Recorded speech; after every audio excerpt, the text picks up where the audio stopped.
आप लोग को? सर जी गाना में कोई बेस्ट गाना है। हाँ हाँ। और कहानी कैसी लगी? कहानी भी जबरदस्त है। चलिए ठीक है, आप बताइए। कहानी भी ठीक है, गाना भी ठीक है, पिक्चर ठीक है। ठीक है, अच्छी लगी। बताइए पिक्चर कैसे लगी? बढ़िया लगा, एक नंबर लगा, बहुत बताइए कैसी फिल्म है? ठीक है, एक नंबर। बताओ पिक्चर के बारे में। बढ़िया। अरे यार पिक्चर जो देख क्या, बताओ पिक्चर आप जो देख क्या वो एक नंबर। पिक्चर कैसी लगी ये बताओ। ब्यूटीफुल फिल्म है ये। गाने आपको कैसे? अच्छा डायरेक्टर है, माँ कसम ऐसा फिल्म बनाया, माँ कसम। बड़ा बढ़िया लगा। दूसरा हीरो था क्या, जो महक पाटिल था क्या? हाँ हाँ हाँ वो भी ये है। अच्छा एक्टिंग है। चलो ये तो एकदम फिल्म भाई, ठीक है ठीक तो है, कहा जाएगा। चलो बढ़िया, बढ़िया। चलिए ठीक है, फुल पैसा मैं तो 7 दिन देखूंगी। चलिए ठीक है। आप बात करते बताओ कैसी लगी फिल्म आपको?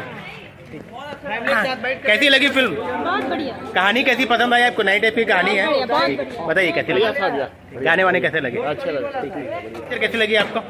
गाने वाने कैसे लगे? कॉमेडी पंच बढ़िया लगा? हाँ अच्छा। बताइए कैसी फिल्म? बढ़िया था भाई, बढ़िया था। कैसी लगी फिल्म? क्या कुछ अच्छा लगे बताइए आप। बहुत अच्छा। कम उम्र में